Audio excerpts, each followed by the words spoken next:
السلام علیکم دوستو، حیرت کدہ میں خوش آمدید۔ دوستو، ہم آج بات کریں گے پاکستان میں پائے جانے والے ایک ایسے سانپ کی جسے مظلوم سانپ کہا جائے تو یہی بہتر رہے گا، کیونکہ یہ سانپ در حقیقت سانپوں کی طبیعت کے بالکل الٹ ہے۔ یہ سانپ ایک تو بالکل غیر زہریلا ہے اور دوسرا ماحول دوست ہے، لیکن اکثر مارا جاتا ہے، جبکہ یہ ایک ماحول دوست اور بہت ہی شریف سانپ ہے۔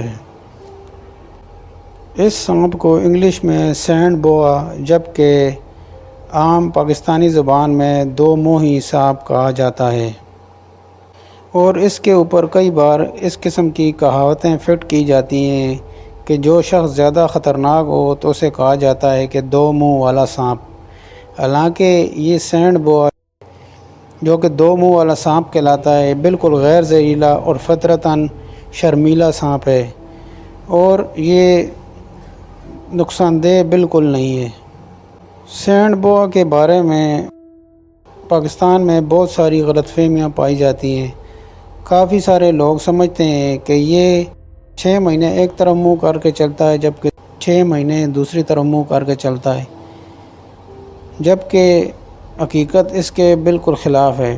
اس کے کوئی دو منہ نہیں ہوتے کہ صرف ایک ہی منہ ہوتا ہے، اور اس کی دم والی سائیڈ چونکہ منہ سے مشابہت رکھتی ہے، اس لیے لوگ سمجھتے ہیں کہ یہ بھی اس کا منہ ہے، حالانکہ دم والی سائیڈ اس کی دم ہی ہوتی ہے۔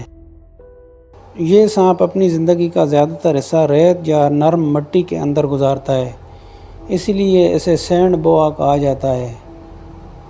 پاکستان میں سینڈ بوا زیادہ تر سندھ، جنوبی پنجاب، بلوچستان، تھر کے صحرائی علاقے اور چولستان کے کچھ علاقوں میں پایا جاتا ہے۔ یہ کھیتوں، جھاڑیوں، صحراؤں اور خشک میدانوں میں بھی پایا جا سکتا ہے۔ سینڈ بوا کی لمبائی عموماً 60 سے 90 سینٹی میٹر ہوتی ہے، اور کچھ سانپ 1 میٹر تک بھی بڑھ سکتے ہیں۔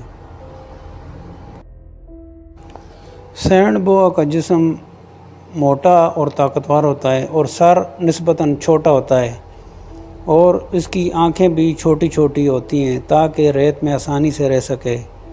دم بہت چھوٹی اور گول ہوتی ہے، جو بالکل سر کے جیسی دکھتی ہے۔ یہی وجہ ہے کہ اکثر لوگ دھوکہ کھا جاتے ہیں کہ اس کے دو منہ ہیں۔